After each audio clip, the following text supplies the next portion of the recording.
should be a song, one of your songs playing. Ciao. Hi, Bo. The silence. You just need to take just a little. Okay. Ludwig, how are you doing? I'm good. How are you? I am amazing. I'm so much girl. Oh, thank you, girl. You too. Do you know why we chose this venue for you? I can imagine why I think you would choose theatre for me. I'm not sure about this actual gallery, but I'm a theatre kid. My degree is in theatre. I grew up doing all sorts of dancing, theatre, whatever. So I feel like this for me is home. I haven't actually been behind the scenes in a theatre since varsity. Yeah. So I think if someone did their research, it's because of that. Otherwise, I don't know. I mean, I'm a performer since birth, and maybe that's why. Well, we decided to bring you here. This is the Lindelani Buthelezi gallery, which is at Market Theatre. It's like an iconic situation. So as a virtual icon that is happening, you know, we decided, I mean, it makes sense. So exactly. Gallery. And also, Market Theatre, I know, obviously there's been a lot of struggle plays that came here, satirical plays. I feel like it's on theme for the work that I do. So yeah. Oh, so today we made you the berry jam sour. It's berry jam sour. It's lit. It's amazing. So, it is lit. And we decided on this drink because it's very diverse. It's sweet and spicy and makes anyone's day. So yes, and I feel like that's me. That's absolutely. You guys did your research. So we're gonna play the Madness Method game, and basically you pick a card because there's no script, right? So you pick a card, and whatever you think of, if it reminds you of a story or memory, we go there. Okay. You good? Let's go. That's pressure, but okay. All right. Choose a card. Choose a card. There's a collaboration happening. Child, look. Okay, fake. This is a very funny first card to get. I don't have a story, but I think for me, the one thing that I always want people to know is that Kelz is not real. She's a character. She's something that I use to obviously speak to racial issues in the country, especially political issues. But she's fake. She is not real. I'm Lesego. Kelz is not real. She's fake. Does it mean things that Kelz experiences don't hit Lesego? No, they do. And to a certain extent, part of my childhood experiences in the white schools that I went to, the white areas I lived in, if you can call it that, are very much part of what informed my work. People that I met. I just mean because people approach me and think I am, how's it guys, all the time. And I'm like, no, when I put on the blonde wig, that's when she's Kelz. And people call me Kelz. I'm like, guys, it's Lesego, I promise. It's a different person, different views, different opinions, but similar experiences, similar upbringing, but just not a real person.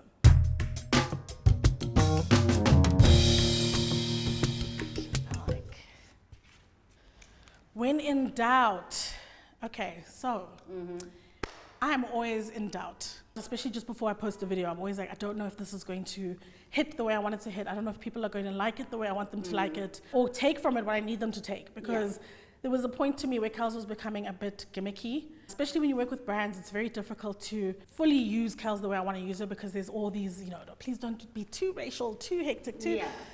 So there's a lot of doubt in that. But when I do my actual work, I've become a lot more confident now. I've become a lot more confident in myself. I feel like I belong here. I feel like I'm on the cusp of my career, and I feel like this is the time. I've made it, or I'm making it, and I belong. So there was a lot of time before that where I was like, things would happen to me, even hosting the SAFTAs this year. I was very much like, why me? You guys, there's so many people in the country, like, how did I get this? What? So there are lots of moments like that, but I think I'm learning more and more and in my 30s, I think it's helping, being surrounded by the people I'm surrounded by. It's helping a lot to just be like, why not me? Leave the doubt, leave the second guessing. Everything that's happening is not because you're lucky, just in general. Obviously, there's a big element of that, but I've worked hard to be here. Like I said, I studied theatre. A lot of times I get a gig and people will be like, what about the theatre kids? What about the, things are just happening for people. I'm like, well, I studied a lot of years. I did musical theatre, TV writing. I worked behind the scenes for many years. So at least the doubt is going a bit now. But yeah, there's still moments where I'm like, is this for me? Am I the right person that you're looking for? Oh, actually, there's one thing I wanted to ask you about. Well, there's a lot. There was this tweet about this designer who was being dragged on social media so much, but they were being dragged to so many different things, and what they did to you was different. You know, I went to a dress fitting for a show that I was doing, and we were told we're going to get these dresses for this gala scene, and it's going to be amazing, you'll be happy. And I went there, and I saw that the dresses were not accommodating of my size. I was very aware as soon as I walked in. But obviously we work with costume designers, and I thought, you know, the communication was there that like, okay, we've got one girl who is a plus size, so accommodate. And so obviously fitting the dresses, none of them were fitting because they're sample size, and that's okay. But during this point, you know, the designer then comes and says, oh, you know, you're such a fatty boom boom, and you know, we don't have your size, and pulling things, and like, getting frustrated. And I was like, well, you could have, maybe if the communication was clearer, I don't know which party, but we don't have that size. It's okay. I don't think all designers need to cater for all the sizes, especially if it's not a custom-made dress. But I think the experience could have just been a lot better if it was just explained before that we don't have your size and that's it. Instead of, you know, the fat calling and, oh, so fatty boom boom, and, oh, you need to, you know, my character also was somebody who was known to wear a lot of color. And that was explained, and he was like, no, she must wear black because black is slimming. And I was like, well, all of this is happening in front of me, and this is really chaotic. Why am I here? So yeah, I left, and I don't usually, I mean, every time I post a video, people come for my weight. That's the first thing. It's easy, low-hanging fruit. And I don't have an issue with what I look like. I celebrate myself, I love myself. But sometimes when it comes from a place where you didn't expect it, when you expected to have a fabulous experience, because before that I was a fan. I was very excited to go to this shop because I was like, oh, this guy dresses our stars. So, you know, I'm there now. And I think having that disappointment was just really, really hectic because I didn't expect it. And it was a really big blow. And it was public, you know, some of the cast was there, some of the crew was there. So a lot of things were just in place for it to be an extremely humiliating experience, an extremely low experience. And then afterwards to not have the person just say, you know what, I f***ed up, I'm sorry.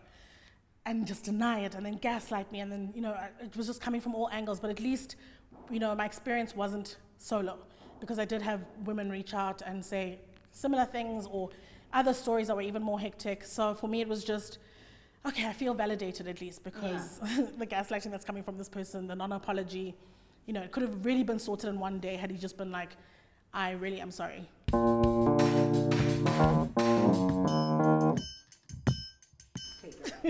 Let's play. So, oh, this is actually funny because this is snake print, and your lips are giving like a gold leaf snake print. Well, for me, I think one of the things I learned in this industry, which is quite sad, was how snaky people can be.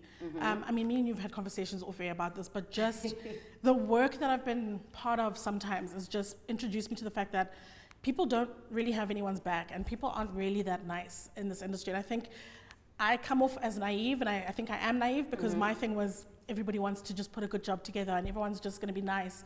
It's going to be an awesome experience and friends and yay, I learned. I learned very quickly that just work in this industry, but I don't live in this industry. I don't socialize much in this industry because people are really there for themselves. And a snake is pretty and you go close and you love the skin and see, then it bites. I remember when I met you, you're not a snake. This is not a snake story. Actually, what I was saying is it's so refreshing to meet people because I remember meeting you in a bar, and I don't think you remember this, but we were at a party at I came to you. I know. I remember and I was that. looking at you the whole time, and I was like, oh my God. I greet people I like, so I just came to you, I was just like, you're the bomb child. And I was dying, because literally all my friends, just before that, I was like, guys, that's my child. What? And you were like, Kelz, I love your work. I was like, ah! So it's so nice and refreshing when you meet people like that, because for me, this industry has been quite hectic and it's been quite a learning experience. You have so many people every day telling you, you're not funny, you're not good, you're not this. Every day, I've got people telling me, this video is not funny. I'm like, okay, but then it's not for you, babe. First of all, thanks for the views. But second of all, it's not for you. It's okay. You can just pass on. You don't have to comment every time and try and break somebody down. And so I think that's also another thing, is like we're fighting so many other factors and external things. Why come into the industry and then still be like this? And I don't know if people told people in this industry that they gold, that is on our lips, but they really start getting a different idea of like themselves and then treating people badly. And I just don't think that's like a cool thing, bruh. Like, I don't even know how else to say it. It just sucks. I just really, it's such a breath of fresh air when someone just understands that there's space for everybody. There's no need for competition. There's no need for snacksness. Everybody's a human, from the person helping on set, picking up rubbish, to the person who's in front of the camera. Do you know what I mean? This whole production is put together. If they would swing the cameras and see how many people are here, it's not just about the person in the front. And I wish more people would kind of take that on and understand that you're just one element and probably one of the smaller elements, because things get put together before you get there and they're here after you leave. On Twitter, I remember I went and defended you as well. I hadn't met you at the time, but I respected your work and I loved it. And so it was Nsiki Mazwai, because I know she's bullies on social media. Hey, hey. I mean, it's okay. I've actually never done an interview this frank, but yeah, I even blocked her at some point, because I was just like, every single week I'd post something, and I don't know if it's because she thought Kelz was real, because the way she was attacking was like, oh, this girl who thinks she's white and she has no idea, and we're fighting the struggle and natural hair and mama. And I was just like, everybody is a beautiful black woman, whether they have this kind of hair, whether they have this hair or an afro, you don't know. And the policing of black women by other black women is very insane to me, because we've got so many other people telling us we're not good enough, we're not black enough, we're not this enough, we're not feminine enough. Can we just not have it from each other? Because hair is something, especially black hair, it's really personal, but it's also something that we're, as black women, able to experience so many different things. I can have braids, I can have an afro, I can have dreads, I can have a wig, I can have it all, and I want to have it all. In this short ass life, I'm gonna have pink hair sometimes, I'm gonna have straight long hair, I'm gonna have my short curly afro. It's not your problem or your business, and it doesn't make me who I am. It's a part of my, my aesthetic, it's a part of my experimentation as a black woman, it's a part of my expression, but it doesn't make me less because you choose to have an afro, which, by the way, she's worn blonde wigs before, but we all know. That's why I was just like, man, if you don't get it, great, because now it seems when you're being political about everything, you don't even get to see the art. Yeah, and we're fighting so many things. We're fighting racism, we're fighting misogyny, we're fighting homophobia, transphobia. Do you really want to be misogynist as a woman? Because people don't see it as that. It's all Pan-Africanism. Pan-Africanism means letting people be who they are and letting people celebrate how they want to celebrate and express and be who they want to be. It doesn't have to look like one thing, and if it's not that thing, then them. You know what I mean? So, but and it's women. It's women. So and it's always, for me, if you have a tweet where white people are all agreeing, or black men are all agreeing, and black women are the ones who are like, surely you should look at it and say something's wrong with this tweet. Like, because you can't have a celebration of blackness that negates a lot of black women.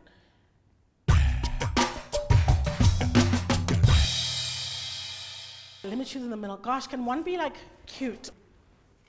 Okay. What is it? This is about my paper, stacking up them coins. I actually love being able to do what I want to do and create a career for myself that kind of didn't exist, like critiquing politics and white privilege and whiteness. For me, it wasn't to be a career character. That's a part of Lesego, that's a part of my expression, and it was more a way to vent my frustrations than it was to like build a career around it.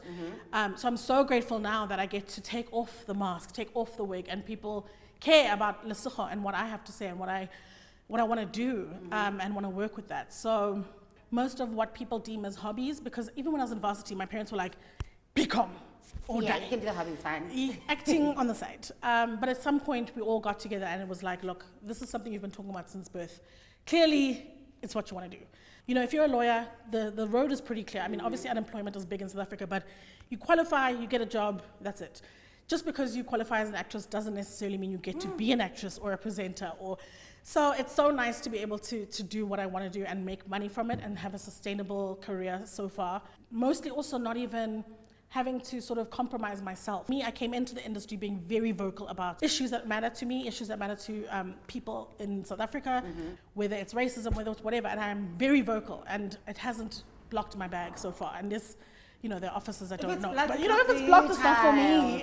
Yeah. But I can't compromise who I am. I can't compromise speaking about things that are important, because the position I'm in as well means more people will hear, means I have a greater voice. Have you ever taken a job that made you regret for money? Oh, please, Sissy. Oh, please. Yes.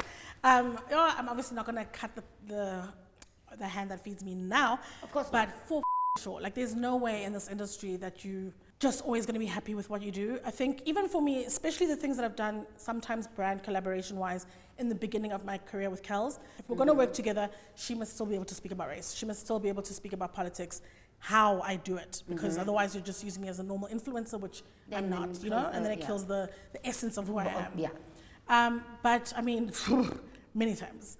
So how do you feel as someone who's very vocal, and we know that a lot of the times there'll be like sexual harassment on production and stuff like that, and I know that you did have an experience having to fight for yourself and knowing that the people in power are not assisting you, in fact they're protecting this perpetrator. Because I think that comes to these two cards. It goes back to the fake snake. It goes to the fake snake one. Because for me, I think I was very shocked at the fact that there's such a big Me Too movement. There's such big movements that are happening globally, and it doesn't affect us here, or we don't care about it here. I really thought that being in a global experience like that and having those things be so public and people are speaking out now and things are happening, that people wouldn't be protected anymore.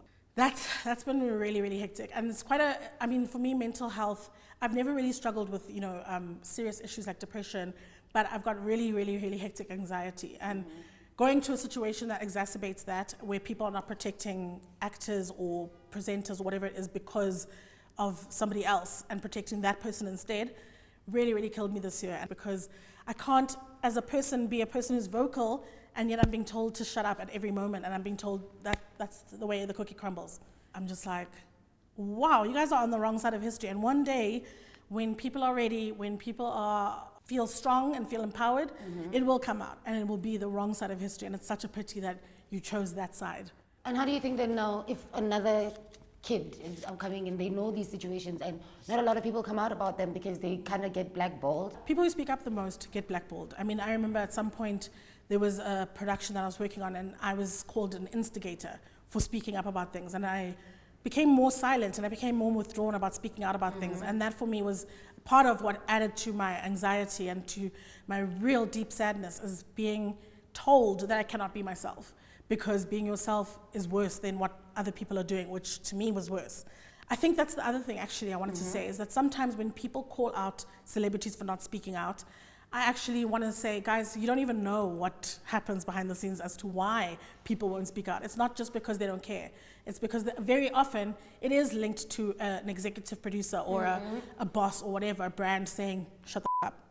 But at the end of the day, also perpetrators get recycled. There's so many people who've been called out by name, who've been called out by crime. Hit makers. Listen, and the girls get baby girl. But they were the violated They're ones. still here. They're still making money. They're still getting the big jobs.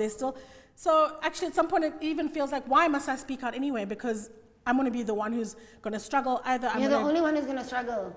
Not the perpetrator. This country loves protection of perpetrators. It should be on our flag. Like, welcome to SA. We protect perpetrators. Because, yeah, man, there have been big names called out, and I thought, okay, things are happening. But it has to take like 40 victims, like a Harvey Weinstein or a Bill Cosby, for people to believe, or for people to then say, okay, maybe they should get cancelled.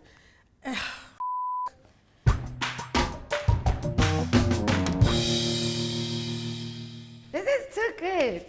You're awesome, Kelz. Kelz, you're awesome. You see, Kelz, but it's fine. Ooh, I don't even know what this is. I'm gonna treat it like a passport, because I think it is. Ours are green and ugly, so I didn't know. But that looks like a European passport to me. Travel is my life. I think by virtue of even my star sign, I'm a Sagittarius. We have the arrow, we are travelers, we are wanderers. It makes me very happy. I think lockdown has taken out something else in me, because on top of having experiences at work, I'm not even able to take time out and go travel somewhere.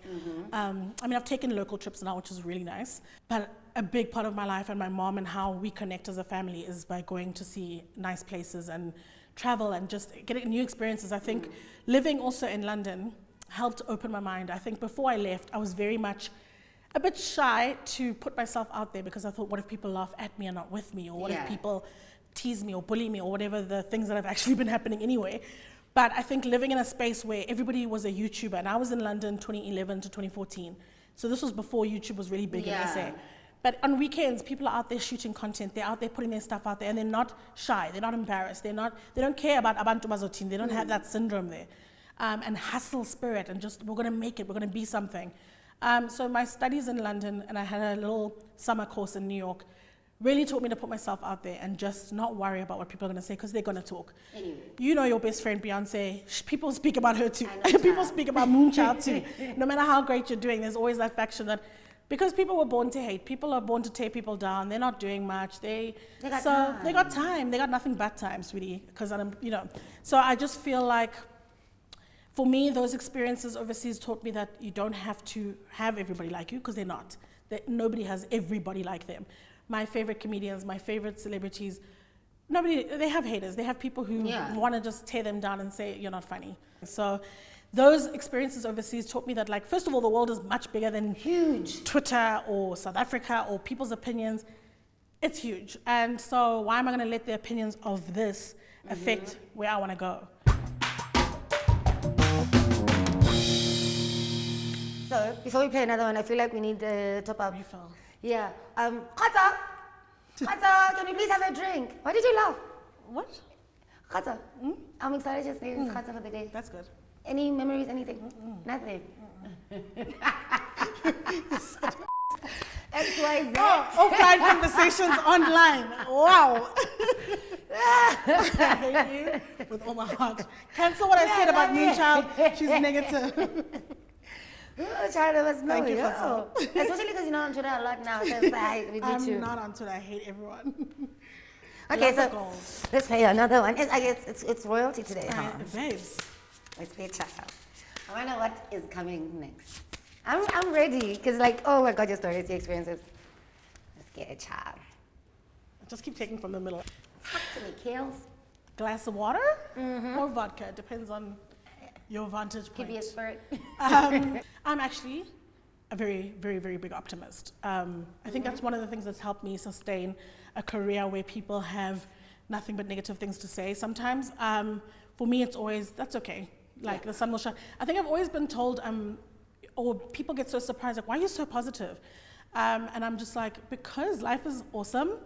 And I have a very strong spiritual mother who is very full of affirmation. So for me, it's like, this is a moment, even if it's a day where, I mean, when the ENCA video came out, it was, first of all, that video got over 1 million views of me speaking to Jane Dutton about a helicopter.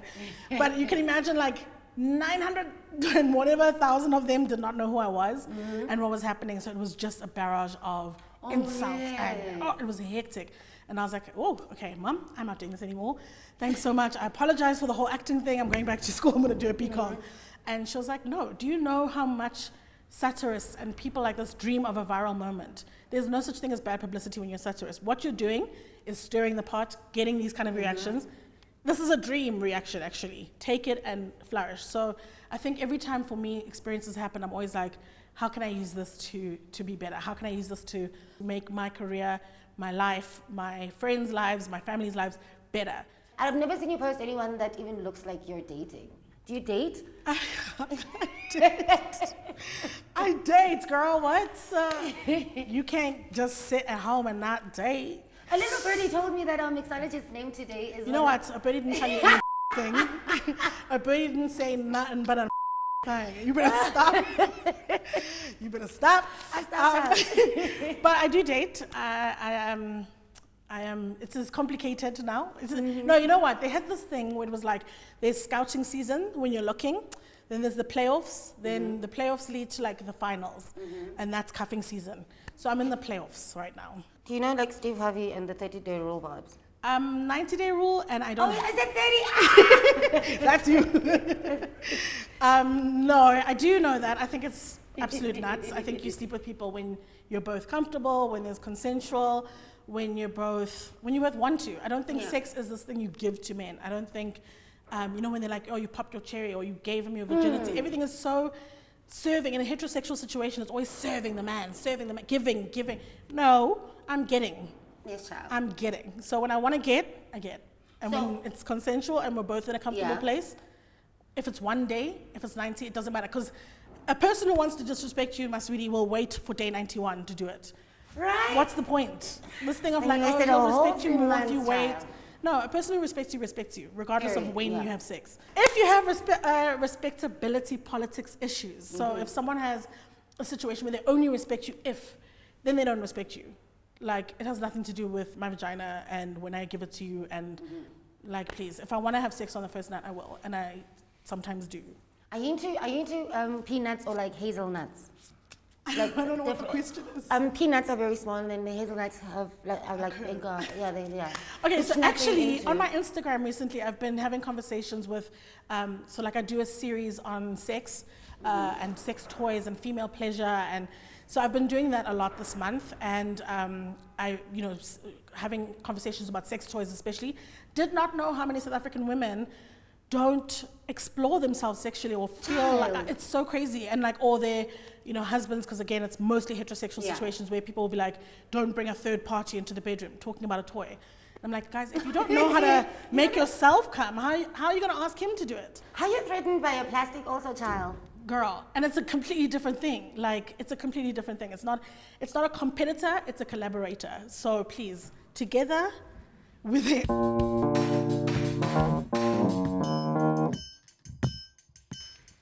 What's up? Give me another one. Chicken, cock. Do you eat it every day, like on a Sunday, like 7 Colors Sunday Not vibes, or it's like anytime you A want? little bit every day. Yeah. I'm a cockatarian, so I definitely love chicken. I eat meat, and I love cocks, like the animals and the animals. And that's all I'm gonna say about this. I don't know. I don't have a spiritual connection to Do you chew chickens. the bones? I do at home. We don't take it to the restaurant. Of course, do you swallow them? the best is the swallow bone or do marrow. you spit No, you just suck the bone marrow, and then you can't swallow bone. Child, let me find grinders out here. Oh no, please, my poor teeth. I can't grind it to that level.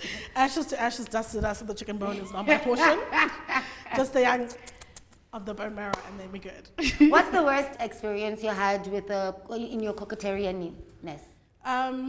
Well, to be fair, cockatarianism, you only really start to enjoy it when you know yourself, like I was saying. So my early 20s, and sorry to all of the 20s, but it was just bad after bad after bad, because it's very self-serving. Cocks love things for themselves. They don't think about, kittens and pussycats and things like that. Yeah. So it was a very boring experience, honestly, mostly until my mid-20s. Then I started exploring, and then also being in a long-term situation makes you explore more, with the bartender. No, I'm kidding. But yeah, so it's very much chickens, cocks. Got better in my late 20s. And I feel like in the 30s you hit it, it's even better, and I've been told that in the 40s as well. So looking forward to exploring cockatarianism even more, the chicken has come to roost. And the good thing about that is that it also, I mean, because for instance, if you're just going to if you're gonna go to Caucasia, if you're gonna go to Caucasia, it's just like once you've been in Caucasia, like with the same driver, it's like, oh, I was curious about, do you ever open the fronts and the backs? As a regular. I open the front for sure. And what about the backs? You never like no, in there? I think it's more for like the longest term. So like I think with rings come boot accents. Oh, yeah, do you know what I mean? Like you can't just open the boot for everybody. There's not enough space. So we'll get there on the long distance trips. So when the luggage needs to go the long distance, you need to open up. Who opened you up to finally having the real No, I was just thinking because you said you were in the 20s before we get to this one. Like, I don't think it was a person. I think it was just myself being in my late 20s. But I think when you're in a long-term situation, it can get mundane if you don't then explore. Exactly, do you know what I mean? So you have to then learn how to drive, how to be a passenger, how to, change routes, how to open different doors. So I think that's why I'm like, credit to myself just for getting older and being more comfortable. I think also when you're younger and you don't look the way you think is deemed beautiful, you become very much in your shell about exploration, about being confident in the bedroom.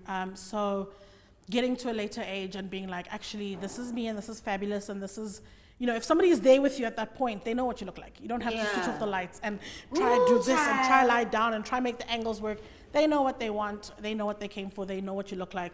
enjoy. And the more you enjoy, the more they enjoy. And so, yeah, I think it wasn't like a person, it was just getting to that phase in my life where I was just getting older and just less self-conscious, less in my head. I think also women are taught so much about purity and how that's linked again to respect and things like that. So you don't want to be too much of a freak because then you're a slut or then you're a this or then, and I just got to a stage where I was like, first of all, slut shaming is such a misogynistic concept that is basically tied to controlling women.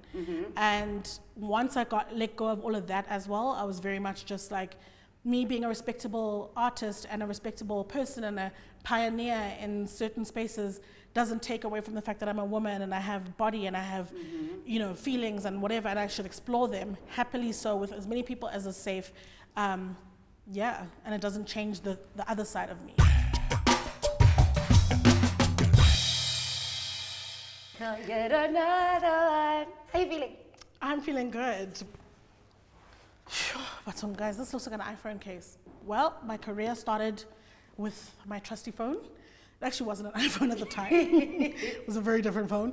But yeah, I make my videos in the car on my phone. I get sparked by something that happens politically, racially mostly, and then I get in, and basically my phone, Instagram, helped me do what I'm doing today. So I'm very grateful to phones, smartphones, and the access that social media has. And I always say to people, like, if you want to do radio, start a podcast. If you want to be something in front of the screen, get on your phone and use social media, because as much as it can suck sometimes, as much as people can be negative, the benefits outweigh the negatives. If you want to be seen, this thing of thinking, when I graduated, I thought I was going to just walk and then people would be like, that's a star. And they didn't. So auditions. The phone changed everything for me. People were saying no, and then after videos started trending and popping, suddenly I'm getting a whole room of yes. So use this. I'm very grateful to my phone. It's changed my whole life. I'm sitting here because of it. I have all the opportunities I have literally because of this small device that I take everywhere with me.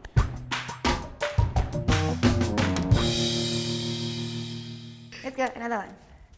I can promise you it's probably going to lead you back to what we were talking about. I actually can't promise.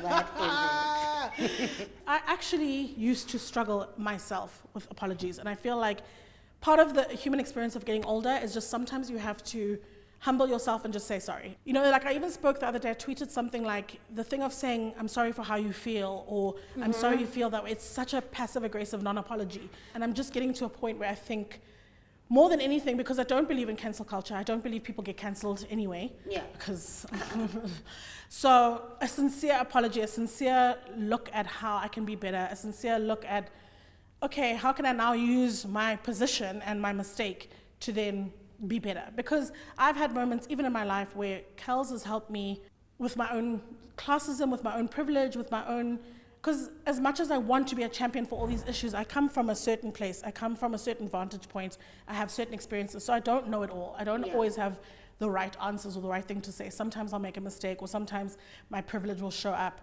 and it's all about saying, okay, I'm sorry about that, and now how can I use what I learned there, or spotting my own privilege, because that's what I do a lot with Kelz as well, is like make fun of myself. People think it's just about white people. It's actually very much about just people who are out of touch with issues and privilege. And I myself have situations where my comfort is more important to me than the issue. And I'm like, why are they marching at Morningside Shopping Centre though? Because I need to get this quinoa. And then I put it in my video because I'm like, actually, that is a crazy vantage point. So yeah, I think Kelz is also my way of like apologizing for my own, not my privilege, but the point at which I then depart on certain issues. I apologize. You need this card. You keep this one. I definitely apologize. I'll just hold it to people. I'll just be like, no, but also it's like, but I think I'm also very frank. So I'll say I'm sorry for my delivery. I meant everything I said. I'm very intentional with my words. Yeah, I think for me, there's always this thing where people want to be brutally honest, and I think there's definitely a need for honesty. I just don't think it needs to be brutal. The delivery. So sometimes, if you say what you say, because I'm also very intentional about what I say. I don't. And I struggle. This interview, honestly, has helped me with a lot of things I've struggled to articulate, because I've always wanted to have a certain brand and just be like polite. And even though I speak about issues that affect a wider audience or a global Yeah. situation where I'm talking about race, I'm talking about misogyny, I'm talking about homophobia. But I hardly ever address issues that affected me personally. And I've always been too scared to do that. And I think as much as I was cringing in the beginning, because I was like, geez, Moonchild, can you chill? I don't want to talk about this because I don't want to seem like I'm bringing up old issues, or I don't want to seem like, but I think it's actually important because I've never really articulated it properly, how certain things affected me and how certain people who maybe aren't aware of what their actions had done or their words actually hurt me. And yeah, I've always been too scared to speak about it. So I think this is actually a great therapy session. I don't know if I should pay you afterwards because whew, off my chest. Ciao. So, the finale. So now you're gonna pick 3 cards, and you're gonna tell me an entire story. Okay. Next. Let's see. Pick a box. I take one from the end, one from the middle, and one from this end. Yeah. Okay. Okay. What the hell? A balloon, an ice cube, and a wizard's hat? Okay, for me, every single year, my birthday is an extravaganza. Yeah. We are going to do it up. I feel like every birthday, not even like every birthday can be your last, but like you have one day a year to celebrate you. So I'm very big on my birthday. I'm very big on other people's birthdays. So yeah, if you know me and you love me, you better say happy birthday because I'll cancel you. And I think my best birthday was actually in a hot air balloon, and I got a tattoo of it. Oh, you got a tattoo in there? No, afterwards. After. But I got the reason why I love hot air balloons and stuff like that is because I always used to be away from home. Like I said, I was living in London, coming back, going to New York for a bit, coming back. But hot air balloons always have a, certain, they can see the world from a different vantage point, which I think I do. They go around for a while, you see beauty, you see whatever, but they always come back to the same place. And I feel like I'm really anchored to South Africa no matter where I go. I always wanted to, people ask me all the time, like, why did you come back? Why didn't you stay and like try in London? And why would you come back to this ghetto place? And I was like, because for me, comedy was such a big thing in South Africa, sitcoms wise.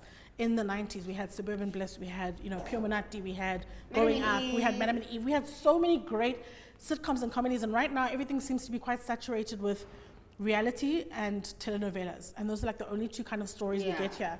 So I kind of thought, okay, I'm going to go back and be part of this group that wants to pioneer or re-pioneer sitcoms and comedy. It's quite awful that I don't think the industry is moving at the pace that I thought it would. People are still very much like, no, I hear your pitch and it's been so wonderful. Make that a telenovela, or how about a Kelz reality show? I'm like, but that's not what I want. So I feel like the balloon is cut at the bottom, and I think at some point it's gonna fly away, and I think that's me. I think I'm ready to fly away a little bit. I think South Africa will always be home, and I think that's why I will come back. But I think my balloon is ready to be cut again. And let's go see what else is there for me in the world. This is an ice cube. It's cold right now, I don't know.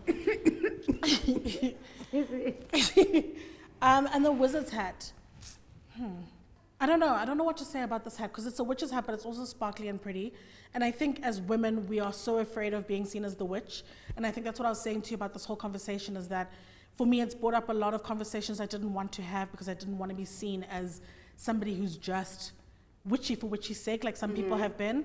But I think you get your stars and your sparkles when you start speaking up about things that matter and things that affect you. And I do feel like the witch's hat is actually not a witch. She's actually A bad power, sorcerer, stepping into her power, stepping into her light, getting her stars, and ready for the next phase. Because you're magic. So deep. Yeah. It's simple. It's just Because like, I'm magic. Because we're magic. As women, as black women. thank you so much for sharing yourself with me, Kelz. You have no idea. I don't think it would stop. To your success and future endeavors and up the industry your way, your pace, and getting rich from it.